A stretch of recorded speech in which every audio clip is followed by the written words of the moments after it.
નમસ્કાર, આપ જોઈ રહ્યા છો પંચાયત સમાચાર 24। હવે જોઈએ અગત્યના સમાચાર। ગરબડા ખાતેના કાર્યક્રમમાં જન્મદિનને લઈને રાજકીય અટકળો, વિપક્ષ દ્વારા સરકારના ભવિષ્ય અંગેની રાજકીય અટકળો। દાહોદ જિલ્લામાં આવેલા ગરબડા ખાતે તાજેતરમાં ભારતીય જનતા પક્ષ દ્વારા આયોજિત એક કાર્યક્રમમાં અપેક્ષા કરતા ઓછી સંખ્યામાં જનતાની હાજરી જોવા મળ્યાની માહિતી અને તેના પર આધારિત રાજકીય અટકળો ચર્ચામાં આવી છે। કાર્યક્રમ સ્થળે જનમેદની ઓછી રહેતા વિરોધી રાજકીય વર્તુળોમાં એવી ચર્ચાઓએ જોર પકડ્યું છે કે આ ઘટના ભાજપના જનાધારમાં ઘટાડો થવાનો સંકેત આપે છે। વિપક્ષી નેતાઓ અને સોશિયલ મીડિયા પરના ટીકાકારો દ્વારા એવા દાવા કરવામાં આવી રહ્યા છે કે જો જનતા પક્ષના કાર્યકરોમાં રસ નહીં દાખવે તો રાજ્યમાં ભાજપનું શાસન લાંબુ ટકશે નહીં અને સરકાર પર કદાચ પડી શકે છે।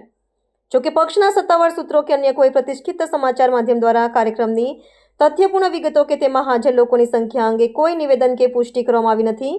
સામાન્ય રીતે રાજકીય પક્ષોના કાર્યક્રમોમાં જનતાની હાજરી અનેક પરિબળો પર આધારિત હોય છે, જેમ કે કાર્યક્રમનું સ્વરૂપ, સમય, હાજર નેતાઓનું કદ અને સ્થાનિક સંગઠનની તૈયારી। સ્થાનિક સ્તરે યોજાયેલા કોઈ એક કાર્યક્રમની જનમેદનીના આધારે રાજ્ય સ્તરની સરકારના ભવિષ્ય અંગેના તારણો કાઢવા માત્ર રાજકીય અટકળો જ ગણી શકાય।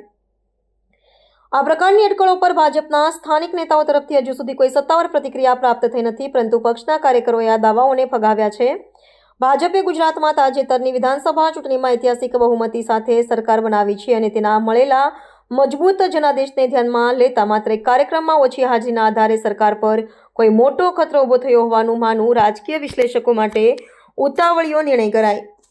આ અટકો છતાં ભાજપનું સંગઠન હવે આગામી સ્થાનિક ચૂંટણીઓ અને વિકાસના એજન્ડા પર ધ્યાન કેન્દ્રિત કરી રહ્યું છે।